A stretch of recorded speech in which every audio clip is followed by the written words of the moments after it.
Hello everybody, it is Pixel and I am back with another 50 States video. And this is a nice little project I've been working on with Vault Girl for over the past year now, and we're halfway through the states. Actually, I think we're a little past that, but that's not the point. Today's state is Idaho, and you know what we think of when we think of Idaho? Potatoes. Too bad there's absolutely none in this recipe, because we're going to be tackling the famous snakebite sandwich from Idaho. And for that, we're going to need parsley, salt, butter, paprika, cumin, basil. Going to need some thyme, cinnamon, pepper, chili powder, which is supposed to be cayenne pepper, powder, but we couldn't find any and just could not get any. Red pepper. Need green onions. We need some chicken broth. We need some garlic. We need our Worcestershire sauce, which you can make fun of me all you want for.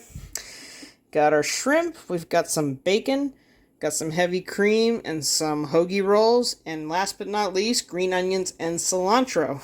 Lot of stuff in this one, huh? Well, you know the drill. Let's get going. Well, our first step is going to be to put our bacon in the pan. And once that's getting crispy to our satisfaction of it, we will be taking it out and leaving the drippings and oils behind to cook the rest of our food in. So give that a couple minutes and stir it around. And when they are all crispy, we will put them into a bowl to the side and leave all that lovely grease behind.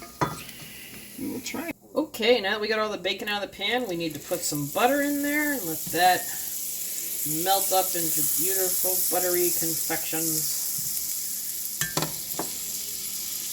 Once it does, which ours is well on the way to that, we'll add in our onions. And we are going to cook those until they are caramelized golden brown. Alright, we will add in some garlic to that onion once it starts getting golden brown. And we're going to stir that in thoroughly. Alright, about after 2 minutes is up, we're going to be adding in 1/4 cup of wine, which I did not mention in our ingredients, but you will be needing for this recipe.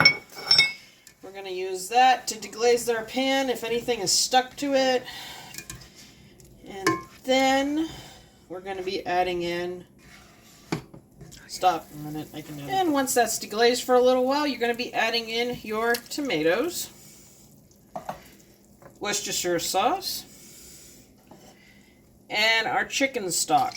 And then you're going to let that cook for a while until it gets a lot thicker than that. Just keep an eye on it. Now we need to start mixing our spices into a larger bowl. Got our salt, our cinnamon, our cayenne, or in our case, chili pepper. Got our paprika. Got some of the oregano. I think this is the basil. I'm not sure right away. Got our thyme. Got our pepper. Got a little bit of cumin. And last but not least, our garlic. And we're going to mix all those together thoroughly. And I'll be right back to show you what we do after that. Spices and stir them up so they are mixed very well together before we grab our shrimp, which has already been deveined and detailed. Yeah, we detailed the shrimp. We're going to mix that up, with our spices so it thoroughly coats the shrimp. Okay, our sauce has thickened up quite a bit. We're only going to give it a little tiny bit more, but in the meantime, we're going to take a separate pan and put some oil and butter to start melting and getting hot in, because we're going to be cooking our shrimp soon. Once our oil and butter is getting a little more hot, we can put our shrimp in to start cooking. Oops, Heather spilled it a little. It happens.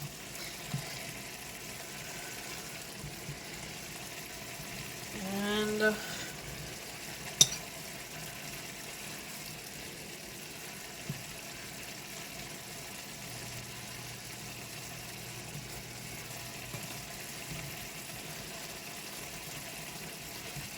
almost there.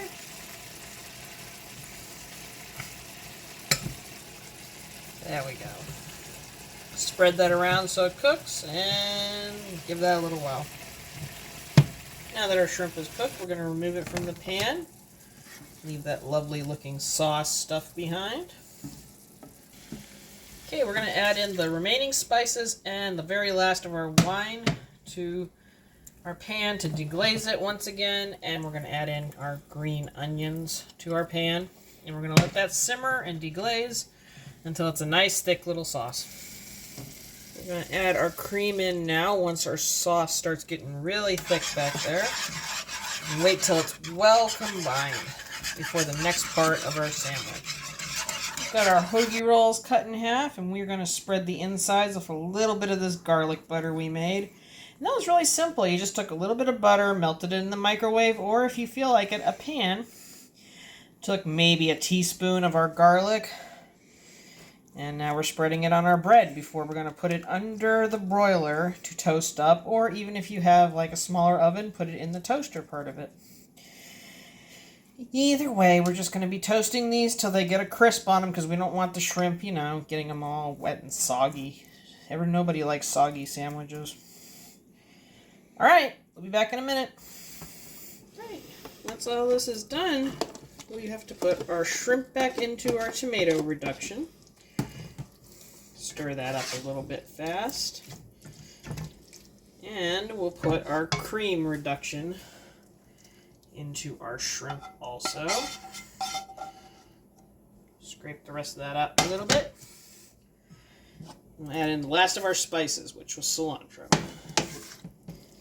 Okay, once this has all simmered together for a while, it's time to get a little bit less of the liquid and scoop it up onto our sandwiches.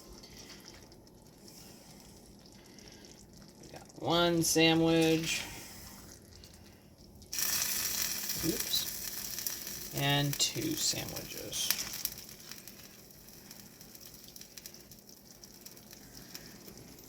Well, there you go, folks. Our snake bite sandwich is finished, and I must say it looks delicious. It has lots of elements in it.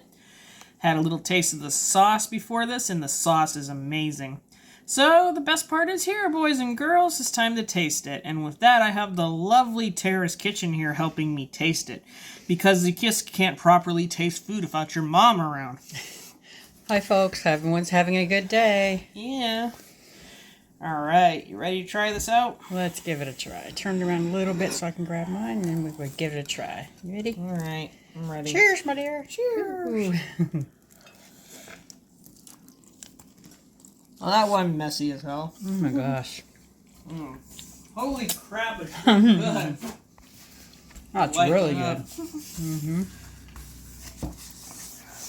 Oh my goodness, the flavor. All those seasonings combined. I thought it was going to be weird to have shrimp in a sandwich like this, but it turned out really good. And I also thought it was going to be too hot, but it's really not. It's perfect. But see, I do get why it's called snake bite sandwich, because now that extra little heat is hitting my throat, and not in a bad way. The little kick that the sandwich gives you after you take that first bite is amazing, though. Yeah. It really is. Awesome. Alright, well, this has been our snake bite sandwich for the state of Idaho. If you like our videos, want to try it out, or want to tell me what you think, leave me a like, leave me a comment. We're going to go finish our sandwiches. Bye, everybody. Take care, y'all. On a video.